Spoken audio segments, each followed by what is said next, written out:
Hey everyone, my name is Khroen. I'm a professional teamfight tactics player for Cloud9, and today I will be doing my first video guide for teamfight tactics.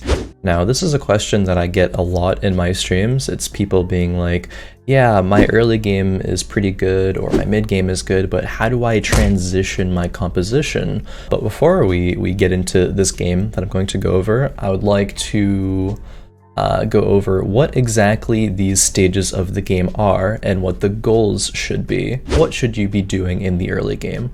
Well, you should be looking to keep your options open. Look for the strongest units that you can to put into play. You know, you don't really want to be losing that much HP unless you want a very specific thing from the carousel, but generally, you want to keep your HP high. This will allow you more breathing room later on into the game. You don't really want to be worrying about your synergies that much. You just want to be putting strong units in. You're not really going to commit to a composition quite this early because you haven't seen what kind of 3 or 4 cost units that you rolled. And you might roll really powerful ones that might give you an inclination of what you want to run.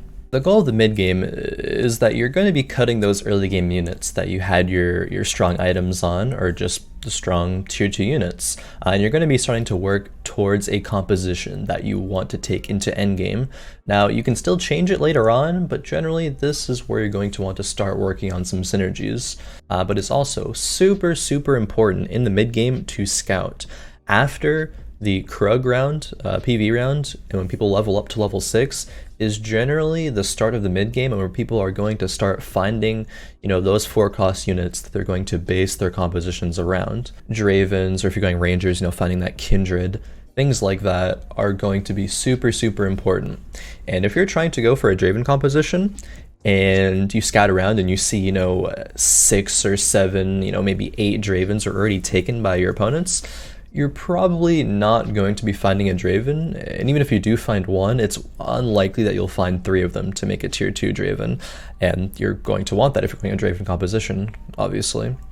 You should also take into account what items you have. If you want to go compositions such as Rangers, and you don't really have the items for Rangers, which would be, Static Shivs, Ginsu's Rage Blade, you might want one Guardian's Angel for your front line, but really you want items for your Rangers, and if you don't have those, you probably can't force a Rangers comp and have it be very effective. You might be strong for a little while if you find the upgraded units, but items are half the battle in teamfight tactics. If you don't have the items, you will get outscaled in the long run without proper items. And the end game comes into play probably around after Raptor round, where people will be starting to hit level 8 and have their important units already at 2 stars usually. And in this phase, you're not really going to be full transitioning your composition, but you're going to be making improvements to it. Say, you could, tech in a couple of Phantoms or a couple of Hex Techs, or jump from 3 to 6 Blade Masters, maybe even. Like, you're not going to be usually changing your whole composition around, but you're going to just be making minor improvements. And during the end game, you should be asking yourself a few questions, like, if I level up, what unit am I going to put in? Is it even going to be worth it to level up to put that unit in? Sometimes it will, sometimes it won't. But if it's not, ask yourself, should I just roll for upgrades instead? Is it likely that I'm going to hit upgrades that are going to make me stronger? Sometimes, you don't really have any upgrades to find, or it's really unlikely you'll find those upgrades, so maybe leveling up and putting, one unit in, even if it doesn't provide any synergies, would oftentimes be better. But these are still transitional periods. They might be very small transitions, but they're more just improvements that you can make to your composition. By far the most important stage when it comes to transitioning composition is going to be the mid game, because this is when you're making the most changes, selling your early game units and really starting to pick a direction that you want to go with your composition. Everyone in the mid game is going to start rolling to find their key units and upgrades, and you want to be doing the same, or else you will fall behind. Sometimes you might be headed in the direction of a specific composition. Say you might be headed in the direction of a Rangers game, and you're rolling to find those Rangers, and you don't hit them, but instead you have the opportunity to make a 2-star Draven, say for example.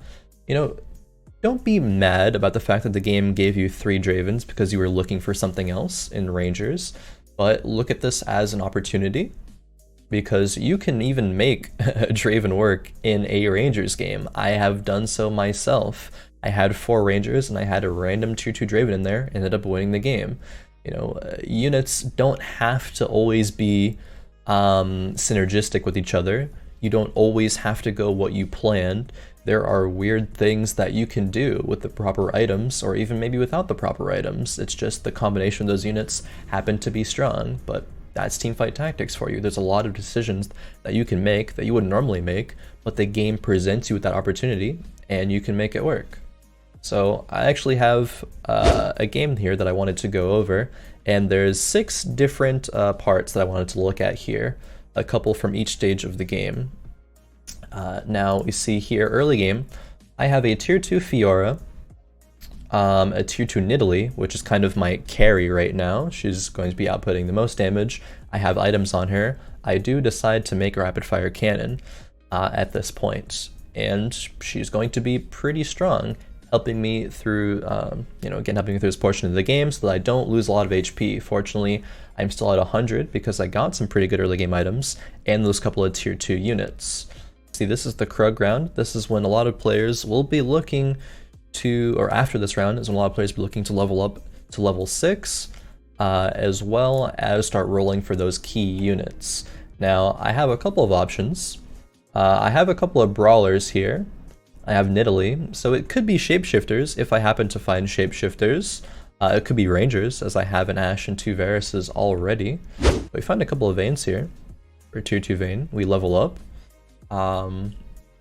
And we don't really actually need to roll here, I don't think, but we do one time to see what we get.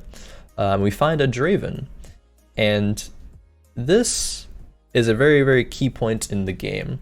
It's where I want to be deciding what route do I actually want to go on. And I'm not quite sure because I have a lot of Rangers here, right? But I also have a Draven, and Rapid Fire Cannon is probably the most important item for the Draven here. So let's go forward a little bit. So now, we still have this Draven on the bench, but we decided to put in a couple of Rangers for now. Now, we don't really have many synergies, but we're working towards something, which is really the goal of the mid game. It's working towards what you're going to want the end game to be. Now, I don't think that taking these items off the Nidalee is going to actually be that powerful for now. I think I'm in a very strong state right now to where I might not win against everybody, but I'll win against most people, and that will conserve my HP so that I can make money to be able to level up to 7 and start rolling again for my upgrades, whether they be Rangers or, the Draven route.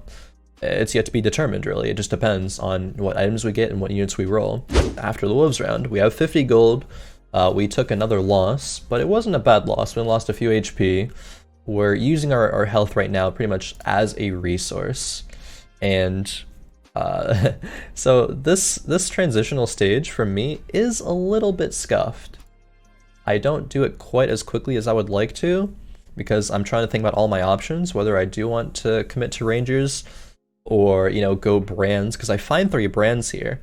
And I'll pause for a moment and talk about that, because while brand, he really doesn't fit into my composition right here. And I take a long time to really identify if I want to commit to the brand, but as we see later, it ends up being a pretty good unit for me. But yeah, here we pick up the tier 2 Shen. We have Blade Masters, so I decide, yeah, this is the time where I want to commit to Draven. I don't really think Rangers are happening in, the long run. I only have, 2 Ashes. I have 1 Varus. I think I sold my other one eventually, and I'm holding items on my bench right now. Fortunately, we end up winning this round. We don't commit our Guardian's Angel to anything, but we're still able to win just because this other person we're facing against is lower level than us. They're rolling for those Void Assassins, and they're not quite stronger than me yet. But we do decide to commit to the brand here. And what that does is, while it doesn't really have any synergies right now, it gives us a powerful tier 2 4-cost unit. We find that Kindred, but we've already kind of given up on Rangers. And I think we're going to be, transitioning out of those pretty soon. We might leave them in for now because we don't really have, you know, much else. But we start rolling to see if we can do something with these, whether we might want to go, you know, 2 Rangers or maybe a Cho'Gath in. And we do decide to go 2 Rangers for now and a Cho'Gath. This isn't that strong, but it's strong enough to get me to, you know, finding these upgrades and finding more of my units. I have 3 Blade Masters and Draven, and that's kind of looking like the pivotal portion of my composition right now. So that's what we're going to be working on, something to make that even stronger. Now, I decided to give the Guardian's Angel to Brand here, so I actually win the fight because of it. I don't want to take many losses at this point, and I feel like giving the Guardian's Angel to Brand isn't that bad of an idea. We decided to keep 2 Rangers for now and sell off all of our other ones, but we have Phantom, and we have 3 Blade Masters in the form of, you know, Tier 2 Shen, a Tier 2 Draven, which we found, and Tier 2 Gangplank. Now, if I never found the Tier 2 Draven, that would have maybe had me transition into something else, but we end up finding it. So we can, you know, remain on the Blade Master train. We end up leveling up here and just putting in another demon so we can, you know, help our brand be that hyper carry because we've committed 3 items to him. So him and Draven are going to be very, very formidable threats on my team. Now, this game isn't the cleanest when it comes to transitioning. There's not, you know, these specific units that I hit and I'm like, okay, this is my comp, I'm just gonna roll for upgrades now, but I'm constantly changing around my composition here, which is why I think that it's a good game to look at in terms of, you know, really the liberties of what you have in terms of just making improvements or making changes to your composition. Now the Elise, I'm not gonna have this Elise in for long. It's not a good unit. I don't have Shapeshifters with it. It's not a strong unit by itself. It's only tier 1, but it is right now enabling the brand, and I think that that's the best thing that I can do at this current time. I do have a Sejuani to put in for 2 knights potentially. Oh, I do have a Swain, which I end up putting in. Swain enables both the demons and the Imperials in terms of Draven, so that was a good roll right there. But yeah, the point is we're just making further optimizations. So we're mostly worrying about, you know, what we want to do to our composition to make it the strongest it can be, as well as, you know, positioning versus a lot of people here. Now, unfortunately for this round, we're going to lose because our Draven died.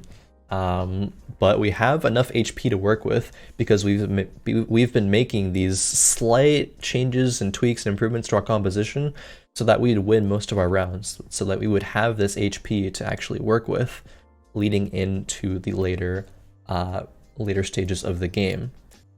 I believe at this point, yeah, we've taken out Rangers, and we end up transitioning into 6 Blade Masters even.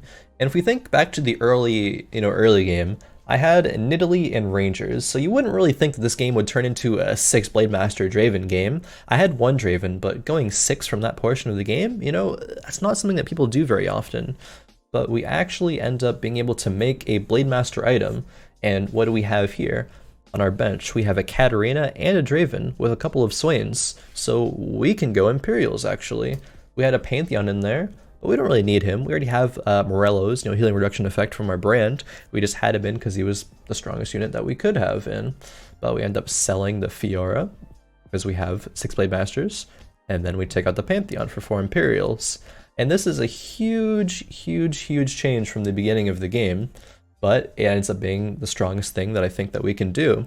Yeah, thank you for watching my guide on how to transition in Teamfight Tactics. As you saw here, there is a lot of options on what to do in terms of transitioning, a lot of stages of the game, you know, through the mid to late game where you can make improvements and transition and really solidify your composition to be the strongest that you can make it, all depending on what the enemy goes, all depending on the items, etc, etc. There's a lot more, but there's only so much that I can fit into one concise video. But if you have any questions, comments, concerns, any content that you would like to see in guide form in the future, be sure to leave a comment and reach out.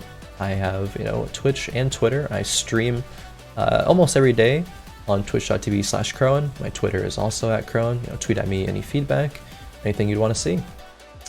Thank you.